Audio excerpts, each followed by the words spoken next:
मैदान में नुमाइश लग रही है। क्या तुम लोग नुमाइश में जाओगे?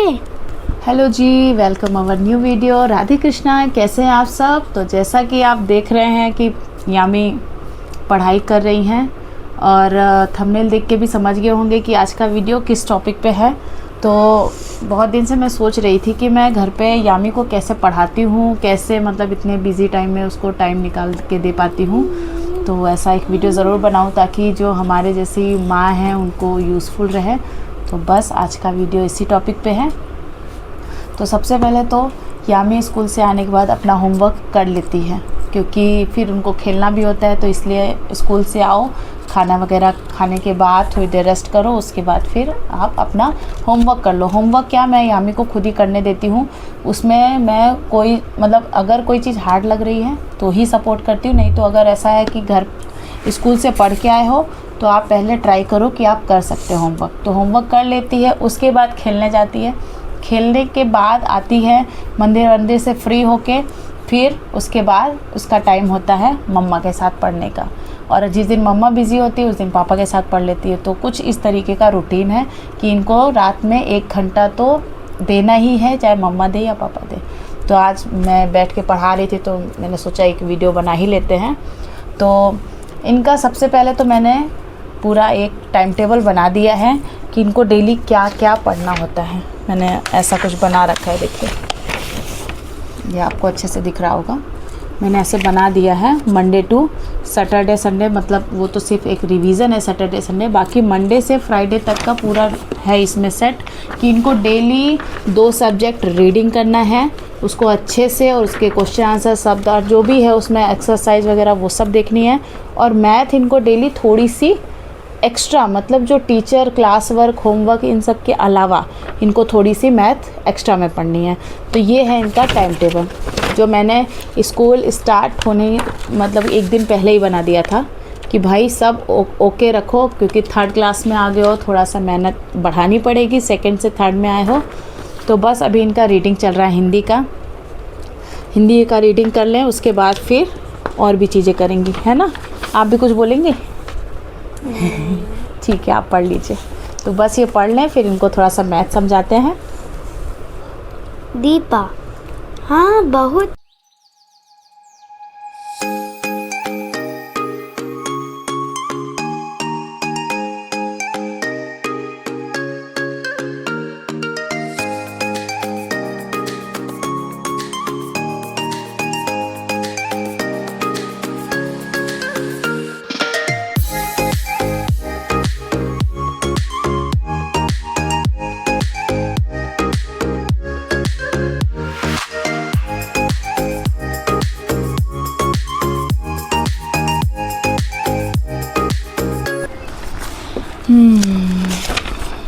आप 3rd चैप्टर पढ़ रहे हो ना? इसके पहले वाला पढ़ चुके हैं ना हम लोग? हाँ, ये 2nd।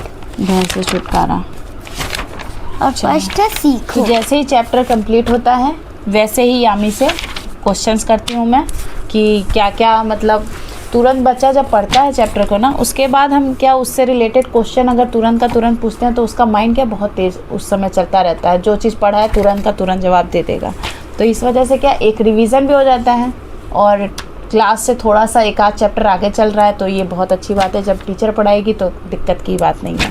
तो हिंदी और इंग्लिश तो मैं ये बोलूँगी कि हिंदी का 1 चैप्टर रेगुलर बच्चे को पढ़ना ही चाहिए, अगर इस एज का बच्चा है आपका तो, क्योंकि मुझे पता है 1 दिन स्किप करेगा तो फिर ऐसे स्किप होने लग जाएगा। और वो थोड़ा हिंदी पढ़ने में अभी भी देखिए इनका हाल क्या है, थोड़ा धीमा हो जाता है। और इंग्लिश भी क्या है, 1 चैप्टर डेली। इंग्लिश तो ऐसा है कि इतनी सारी बुकें रहती, ईवीएस, इंग्लिश, कन्वर्सेशन, मोरल, बहुत सारी बुकें होती। तो 1 चैप्टर इंग्लिश का किसी भी बुक का पढ़ सकते हैं, उससे क्या इनका रीडिंग स्किल बढ़ जाएगा। इंग्लिश में थोड़ा सा बातचीत करेंगे आगे चल के, तो इस वजह से क्या है बहुत ज़रूरी है। तो रीडिंग क्या 2 सब्जेक्ट का, एक तो हिंदी कंपलसरी और दूसरा इंग्लिश कंपलसरी, इतना रीडिंग करना ही है। तो आज टाइम टेबल के हिसाब से क्या है, आज हिंदी का टाइम टेबल अभी नहीं है क्योंकि ये रेगुलर वाला है। तो टाइम टेबल के हिसाब से आज क्या है, टाइम टेबल के हिसाब से है फ्राइडे को जीके, मैथ, कन्वर्सेशन। तो सबसे पहले जीके निकालो, जीके पढ़ेंगे। जीके ये जीके और ये जीके। जी ठीक है। मैम ने पढ़ो फिर आराम से। हाउ मेनी बोन, मम्मी आप क्वेश्चंस पूछो। How many bones does an adult human being have? 206। Very good. How many permanent teeth does an adult human being usually have? 32। Very good. Which part of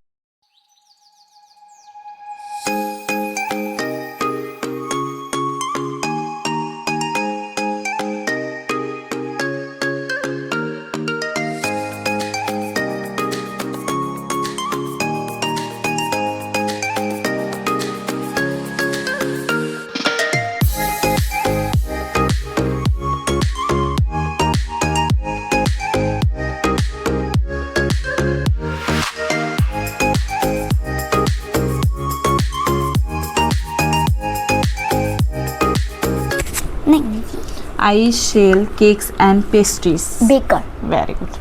I sell medicines? Nurse. सही है। Chemist? Chemist. Nurse नहीं, chemist. ओ chemist की shop पे मिलती है ना। ओ I deal in a cloth and fabric? वो Taylor. Session की बुक निकालो। Okay, conversation. यस, कल फिर इसको पूछेंगे हम जो आज पूछे हैं जीके में। ओके, ठीक है, विथ स्पेलिंग। मम्मी को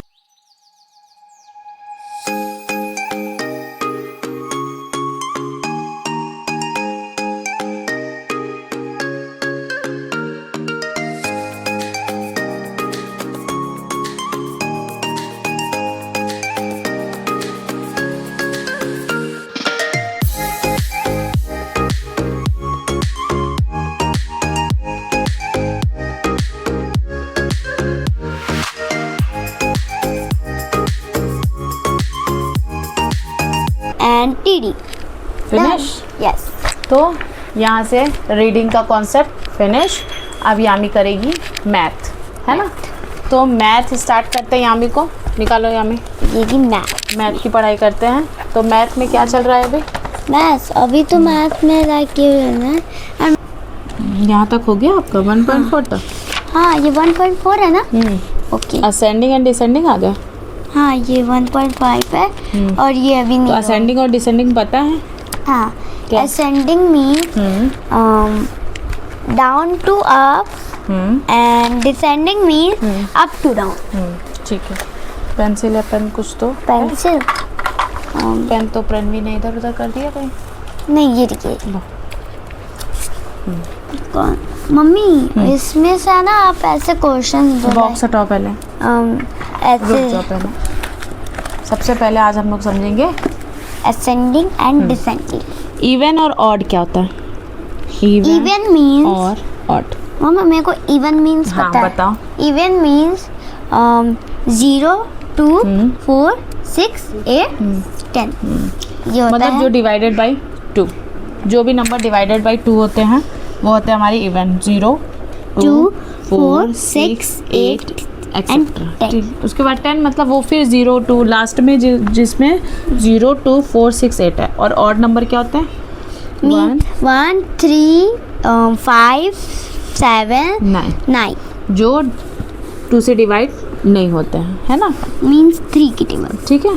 तो जब लास्ट में कोई भी नंबर 1 3 5 7 9 है तो वो ऑड है। और 0 2 4 6 है तो लाइक 240 तो 4 ये है। सो इसमें हम लोग करेंगे ये 240 ना। तो लास्ट में 0 है तो हमारा इवन नंबर है। ठीक है। और अगर हम अब इसमें अब आते हैं असेंडिंग एंड डिसेंडिंग में। And descending order. ठीक है। तो असेंडिंग ऑर्डर क्या होता है? असेंडिंग ऑर्डर में नीचे से ऊपर और डिसेंडिंग स्मॉल बिग, उससे बिग, उससे बिग, ये होता है स्मॉल बिग बिगेस्ट ऐसा। और डिसेंडिंग में बिगेस्ट बिग। तो अगर हम असेंडिंग की बात करेंगे तो small to big, small to big. ठीक है। और डिसेंडिंग में बिग टू टू स्मॉल। ठीक है, ये ठीक है। तो 3 तरीके के क्वेश्चन हो गए। सबसे पहला असेंडिंग ऑर्डर, डिसेंडिंग ऑर्डर, सक्सीजर, प्रीडिसीजर और इवन ऑर्डर। ये हो गया, हमने चारों चीजें सीख ली। हाँ, ठीक है, अब नेक्स्ट है हमारा। नेक्स्ट छोड़ो, पहले कुछ सम्स करके दिखाओ मुझे। ओके, मैं सम्स कर लूँगी। चलो, फर्स्ट करना है, मैं कुछ नंबर्स दे रही हूँ। सबसे पहला क्वेश्चन है आपका, इसका क्या करना है? आपको असेंडिंग ऑर्डर करना है। ऐसे करना है क्या? जो असेंडिंग ऑर्डर है सब उसको अंडरलाइन करना है? नहीं नहीं, लिखना है पूरा, ऐसे लिख के दिखाना है। ये पूरे में इन सब पूरे को क्या करना है? असेंडिंग ऑर्डर में लिखना है। ठीक है, दूसरा क्वेश्चन है आपका डिसेंडिंग ऑर्डर में लिखना है।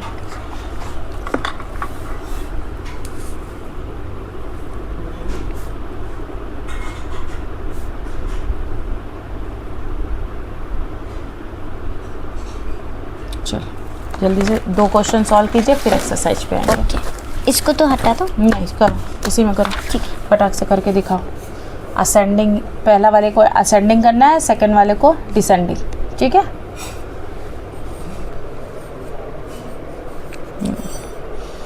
तो देख रहे हैं कुछ इस तरीके से इनका रिवीजन पढ़ाई होता है। और ठीक है, कुछ कुछ मम्मियाँ वर्किंग हैं, ऑफिस जाती हैं, फिर भी हमको बच्चों को थोड़ा सा तो टाइम देना ही पड़ता है। तो इसलिए अपने पूरे कामों में थोड़ा सा टाइम बच्चों के लिए ज़रूर निकालें।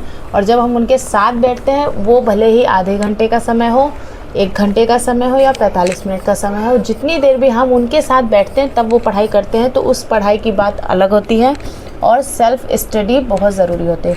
किसी भी बच्चे के जो होमवर्क होता है, होमवर्क को आप सेल्फ़ स्टडी नहीं कह सकते हैं।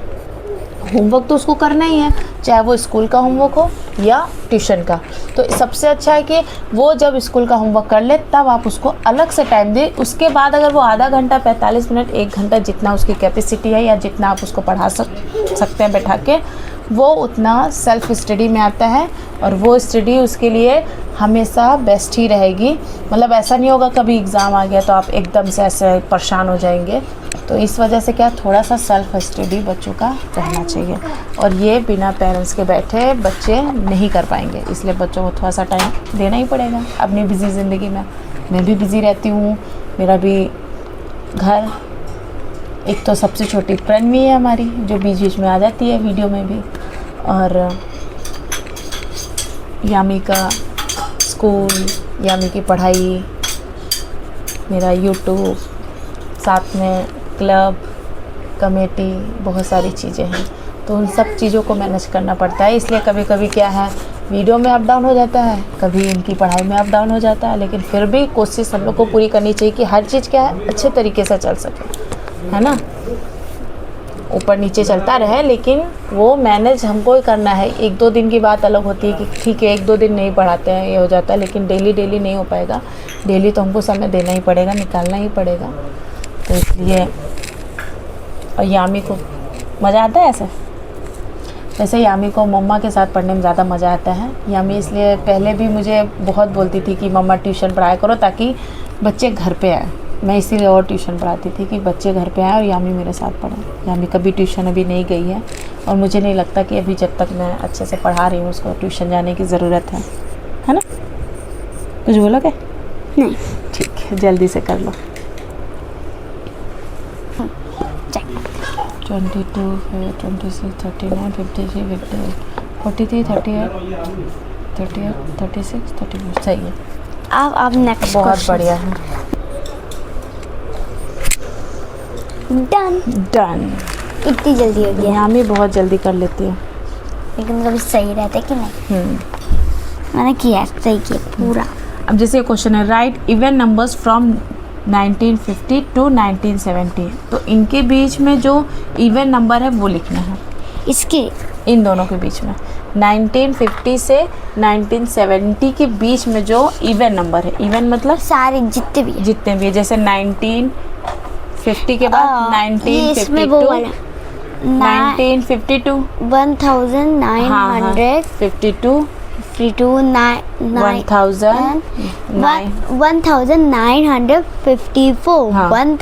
1956, 1900, ओके 58 आज की पढ़ाई फिनिश, ऑल डन। डन। तो चलिए इसी के साथ इस वीडियो का भी करूँगी एंड। तो आपको ये वीडियो कैसा लगा कमेंट में ज़रूर बताइएगा और घर पे अपने बच्चों को इसी तरीके से पढ़ाइएगा, ठीक है। मिलते हूँ आपसे अपने नए वीडियो में, तब तक के लिए राधे कृष्णा।